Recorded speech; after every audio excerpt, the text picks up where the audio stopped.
Chapter number 14, chapter 13 इसके बाद पढ़ेंगे। चाप काटने वाला है मतलब ज्यामिति, इसके बाद ही पढ़ाऊँगा। देखो प्रश्नावली 1 पृष्ठ नंबर 337 और उसके पहले पेज में थोड़ा सा चिन्ह के बारे में दिया है। चिन्ह पहले से ही जानते हो, बराबर का चिन्ह जानते हो, छोटा बड़ा, चूंकि, इसलिए, बराबर नहीं है। सिर्फ एक दो चिन्ह मिलेगा जो नया है, ये सभी के लिए, सभी के लिए, फॉर ऑल, फॉर ऑल ये बोलते हैं, फॉर ऑल। ये इस तरह से ऐसे दर्शाओगे, कोई भी आएगा ना। जैसे x किसी वास्तविक संख्याओं पर निर्भर करता है या x किसी प्राकृतिक संख्याओं पर निर्भर करता है। प्राकृतिक संख्या को किससे दर्शाते हैं? n से। तो मान लो यहाँ पर हमें क्या बोला है कथन, x किसी प्राकृतिक संख्याओं पर निर्भर कर रहा है, होगा। तो x किस पर निर्भर कर रहा है? प्राकृतिक संख्याओं पर। तो उसको इस तरह से लिखेंगे, x प्राकृतिक संख्याओं पर निर्भर करता है। अब ये चिन्ह का मतलब जानोगे ना तभी समझ में आएगा। ये अभी बोल रहा हूँ x क्या है, प्राकृतिक संख्याओं पर निर्भर कर रहा है। तो यहाँ क्या है, x प्राकृतिक संख्याओं पर निर्भर कर रहा है, वो इससे पता चला। सभी के लिए, सभी नेचुरल नंबर के लिए, ठीक। अब वो पूरा लिखूंगा तभी समझ में आएगा।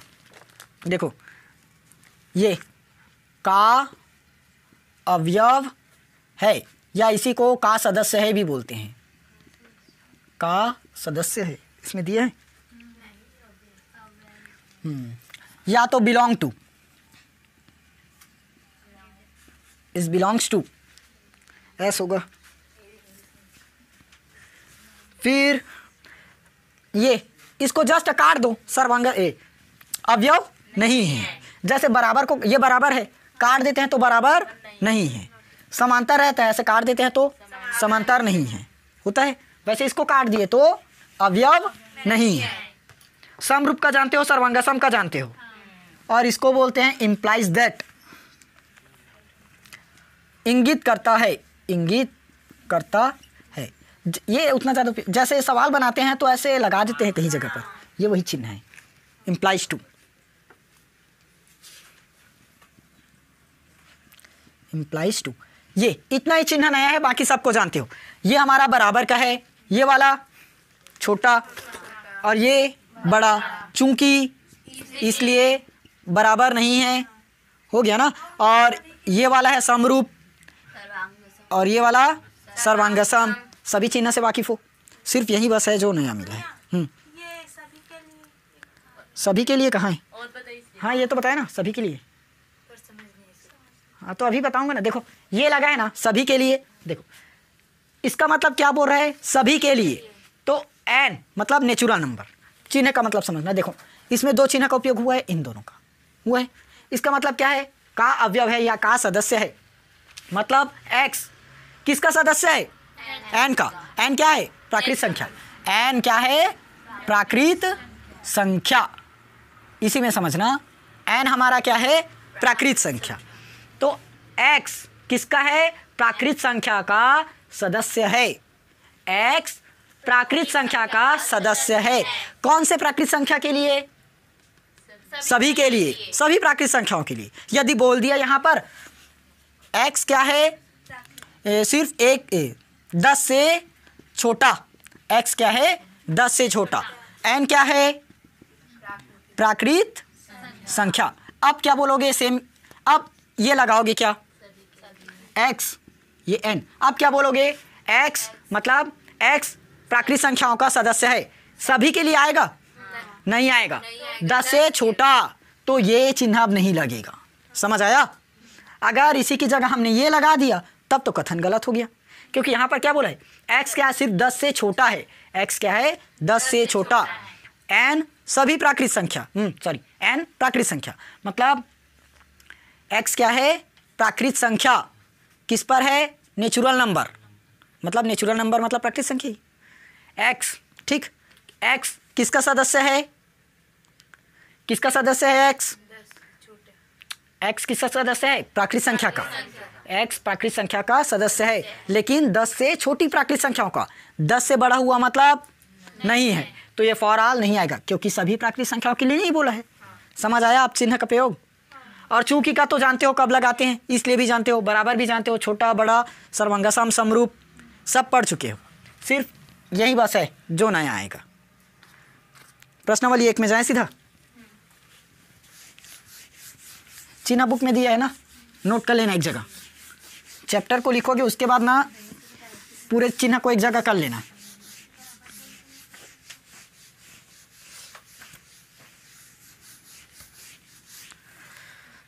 चलिए प्रश्नावली 1 बताना सही है कि गलत। चतुर्भुज के अंतः कोणों का योग 350 अंश होता है? नहीं। इसको तो पहले ही पढ़ चुके हो। पहला क्या है? नहीं, असत्य। दूसरा भैया कारण भी बताना है। अरे हाँ, तो क्या बताओगे? चतुर्भुज के चारों कोणों का योग 360 अंश होता है। हो गया ना। और किसी वास्तविक संख्या x के लिए x का वर्ग ग्रेटर देन 0। अब बताओ, x का वर्ग ग्रेटर देन इक्वल 0 किसके लिए बोला है? वास्तविक संख्या। वास्तविक संख्या रियल नंबर किसको बोलते हैं? 0 से स्टार्ट होता है पूरा, 0 1 2 3 उधर जो भी आए, तो 0 भी क्या है? वास्तविक संख्या। अब देखो यहाँ पर x स्क्वायर क्या है? ये इक्वल देन और ग्रेटर देन 0। x हमारा क्या है? वास्तविक संख्या। अब कोई भी वास्तविक संख्या लो, 0 से बड़ा मिलेगा कि नहीं मिलेगा? मिलेगा। नहीं। बताओ, अगर हम लोग वास्तविक संख्याओं को तो जानते हैं, 0 से स्टार्ट होता है पूरा इधर चलते जाएगा, प्लस माइनस नहीं, पॉइंट में आता है, माइनस में नहीं आता। पॉइंट में आएगा वो वास्तविक संख्या है। 1.5 2.5 ऐसे निगेटिव वाला बस नहीं आएगा। तो यहाँ पर ध्यान देना, यदि मैं x के बराबर में 1 लूँ, एक वास्तविक संख्या है कि नहीं है? है। तो यहाँ पर 1 का वर्ग किया, 1 का वर्ग मतलब एक ही होगा। तो 1 बताओ 0 से बड़ा है कि नहीं है? है। और x की जगह मैं 0 ले देता हूँ। 0 भी वास्तविक संख्या है कि नहीं है? अब भी बताया था।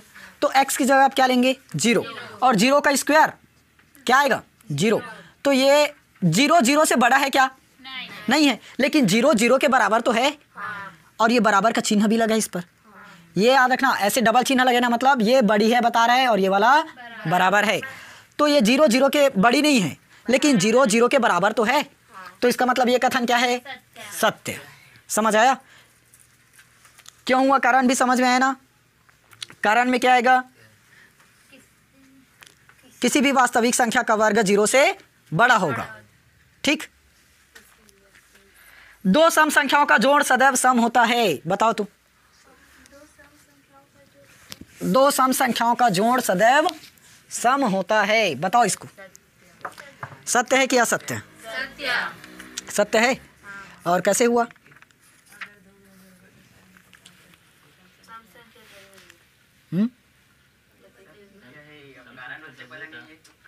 पता चल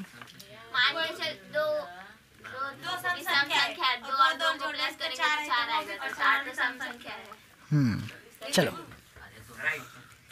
क्या बोला गया है? दो सम संख्याओं का योग सदैव सम होगा। होगा वही है ना। हाँ, तो देखो कोई भी दो सम संख्या ले लो। मान लो 2 है सम संख्या, प्लस 2 है सम संख्या, 4 सम है कि नहीं है? 4 ले प्लस 4 ले, 4 सम है, 4 सम है, 8 भी सम है। तो इसके कारण में मतलब तीसरा तो सही है। सिर्फ इसके कारण में क्या बताओगे? कोई भी ले लेना डिजिट। जैसे 2 में किसी का भी गुणा करोगे सम मिलेगा ही नहीं मिलेगा। 2 में किसी का भी गुणा करो, 2 में 4 का गुणा करोगे 4 दूनी 8 मिलेगा सम। 2 में 10 का गुणा करोगे 2 दाम 20 सम मिलेगा। तो इसको मैं कर देता हूँ 2n। n क्या है? सम संख्या। n इस पर क्या मान रहे हैं? सम संख्या। नेचुरल नंबर को कैपिटल n से दर्शाते हैं। 2n क्या है? सम संख्या। प्लस ये 2n भी क्या है? सम संख्या। ये हो गया। प्लस 2 कर दिया तब सम संख्या। सभी का योग सम ही आएगा। सभी का योग, सभी में 2 को कॉमन कर दूं, n प्लस 1, n और n 2n, 2n प्लस 1 इस पर 2 का गुणा करोगे वही चाहेगा। तो इतना ज़्यादा नहीं लिखोगे ना फिर भी चलेगा, लिखोगे तब भी सही है। यह भी क्या है? एक सम है। यह भी सम संख्या है। कैसे हुआ? n की जगह में क्या बताया था? सम संख्या। सम संख्या है। तो n की जगह मान लो मैं 3 ले लेता हूँ, नहीं 3 कहाँ, ये समझ आएगा 4। तो ये 2 रखा, ये 2 गुणी 4 प्लस 1, 2 चौक 8, 8 और 1 9, 9 गुणी 2 मतलब 18। सम संख्या है। हाँ। तो किसी भी संख्या में क्या कर दे, 2 का गुणा कर दे, वो सम संख्या ही बनता है, बनेगा। तो इसके अकॉर्डिंग हम निकाल सकते हैं। ये क्वेश्चन वैसे यहाँ से नहीं आता 3 नंबर का। अब बाकी बना लोगे क्या? नहीं बनाओगे? हाँ नीचे का बता देता हूँ, 7वां से 6वां तक बनाओगे। 3 सवाल बता दिया, 4था 5वां 6वां 3 बताओगे, 7वां से और बता रहा हूँ।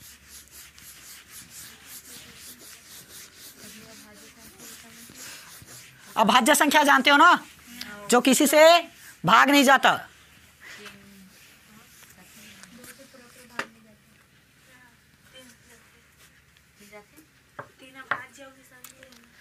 देखो 7वां नंबर का क्वेश्चन क्या बोला गया है, a plus B plus C is equal to A plus B plus सी।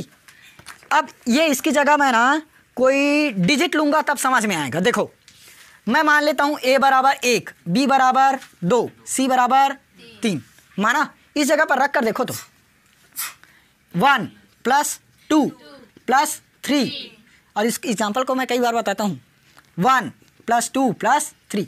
ये इस पर सबसे पहले 1 और 2 को जोड़ो, 3 प्लस 3। पहले कोष्ठक को सॉल्व करते हैं, तो 3 और 3 6।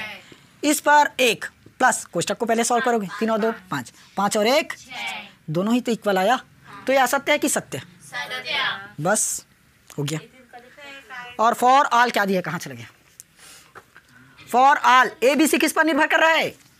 ए बी सी किस पर निर्भर है? एन पर, नेचुरल नंबर। समझ आया? तो सभी नेचुरल नंबर 1 2 3 नेचुरल है कि नहीं है? प्राकृतिक संख्या, प्राकृतिक संख्या कहाँ से स्टार्ट होती है? 1 से। पूर्ण संख्या 0 से।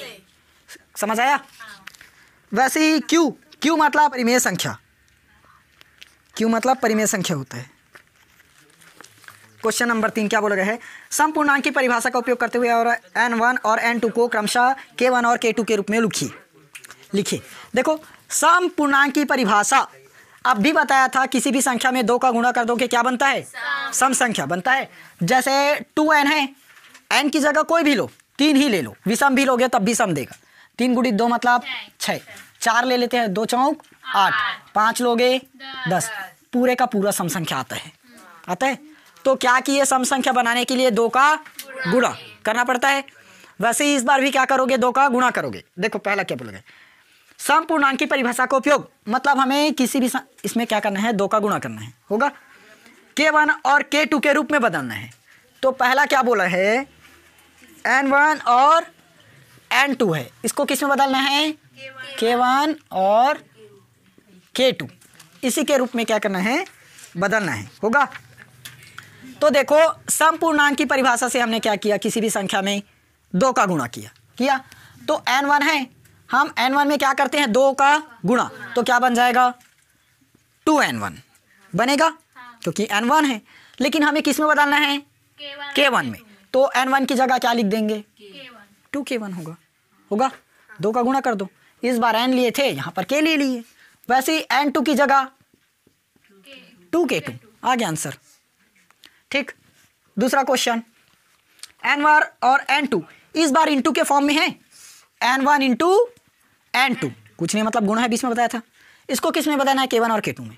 फिर से क्या करेंगे, 2 का गुणा, तो क्या होगा 2k1, बीच में क्या है इंटू, फिर 2k2 और 2 दूनी 4, k1 इंटू k2। कोई भी ये सम संख्या में कोई भी संख्या है, हम इस पर क्या करेंगे, 2 का गुणा।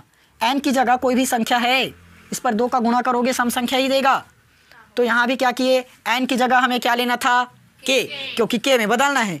तो n, यहाँ n लिए थे तो यहाँ n दिया है, हमें n की जगह क्या लेना है, k, तो 2 तो लिखे।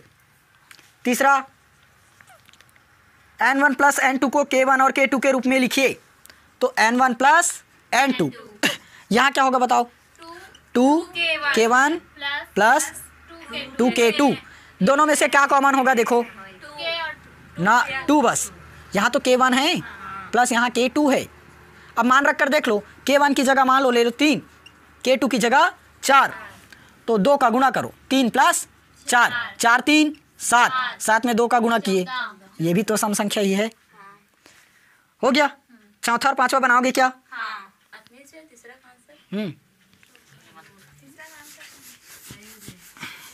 चौथा और पांचवा बताना।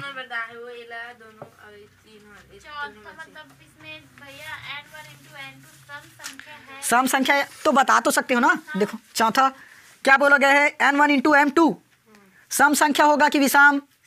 सम होगा, क्योंकि अभी बताया 2 का गुणा कर दोगे मतलब सम ही बनता है। ठीक, बन जाएगा।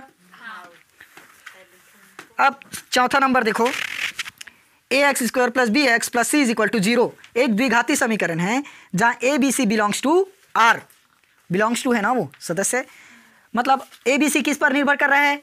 आर पर। आर मतलब रियल नंबर। तो ए नॉट इज इक्वल टू 0, तो कौन कौन से समीकरण द्विघाती समीकरण हो सकते हैं? यदि ए बराबर नहीं है 0 के, समझ आया? ए बराबर नहीं है 0 के, मतलब हमें ए बराबर 0 नहीं लेना है। तब कौन कौन सा द्विघात समीकरण होगा? देखो क्या दिया है, पहला number A X square minus B x plus C बराबर 0, दूसरा बी एक्स प्लस सी बराबर 0, तीसरा ए एक्स स्क्वायर प्लस सी बराबर 0, चौथा ए एक्स स्क्वायर बराबर 0, पांचवा। हमें सिर्फ इसमें यह बताना है कि ये द्विघात समीकरण है या नहीं। कब? जब a नॉट इक्वल 0, मतलब हमें 0 के बराबर में a को नहीं लेना है, या a के बराबर 0 नहीं लेना। a बराबर 0 नहीं रहेगा तो कौन कौन सा द्विघात समीकरण होगा ये बताना। और द्विघात समीकरण जानते हैं कौन से फॉर्म में रहता है? A X square plus B x plus C is equal to 0, ये पढ़े ना समीकरण को। तो हमें क्या करना है, a बराबर हम सिर्फ 0 नहीं लेंगे, और यहाँ माइनस भी आता है ना, ये तो जानते हो, यहाँ भी माइनस ले सकते हैं समीकरण जब बनता है तो a बराबर यदि 0 नहीं लिए तो ये बनेगा कि नहीं बनेगा? नहीं। बताओ। बनेगा। द्विघात समीकरण नहीं बनेगा। अगर a बराबर 0 ले लिए तो ये तो 0 हो गया, क्या बचा? देखो a बराबर क्या करोगे? 0। अच्छा हाँ, 0 नहीं लेना ना, तो 0 नहीं लोगे तो बनेगा। अगर 0 लिए तब नहीं बनेगा। अगर 0 मान लो ले लिए तो एक्स स्क्वायर गुणित 0, तो ये तो पूरा 0 बन गया। क्या बचा? माइनस बी एक्स प्लस सी, इतना बस बचा। इसको द्विघात समीकरण कहेंगे? नहीं कहेंगे। समझ आया? तो पहला नंबर क्या हुआ? द्विघात समीकरण बनेगा। समझ आया? होगा ना। यदि a बराबर नहीं है 0 तब, और यदि a बराबर 0 है तो द्विघात समीकरण नहीं बनेगा। इसमें बताओ। नहीं बनेगा। बी एक्स प्लस सी, दूसरा यही अरे हाँ, दूसरा नहीं बनेगा क्योंकि वहां पर तो a है ही नहीं और ए एक्स स्क्वायर ही नहीं है, तो द्विघात समीकरण कहाँ से बना? तीसरा नहीं बनेगा। तीसरा बनेगा। तीसरा तो बनेगा क्योंकि यहाँ पर तो a है। ठीक, और आया। चलो अब देखो इस पर ये कैसे बने। यहाँ पर A X square plus C is equal to 0 है, हमें सिर्फ a नॉट इक्वल 0 लेना है। तो ये द्विघात समीकरण है कि नहीं है? हाँ है, क्योंकि यहाँ पर भले ही x नहीं है लेकिन हम ये तो लिख सकते हैं 0 इंटू बी एक्स होता है, 0 करके लिखते हैं, प्लस c बराबर 0 होगा। अब बाकी दोनों को बना लेना। फिर पांचवा क्वेश्चन देखो क्या बोला गया है, परिमेय संख्या q की परिभाषा है, यही बोला है ना।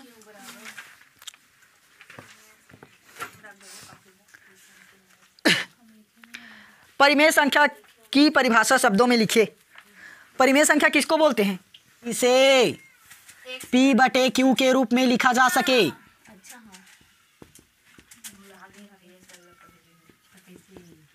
देखो 7/3 इसको परिमेय संख्या बोलते हैं, और 7 को भी परिमेय संख्या बोलेंगे, क्योंकि कुछ नहीं है नीचे में, मतलब 1 है।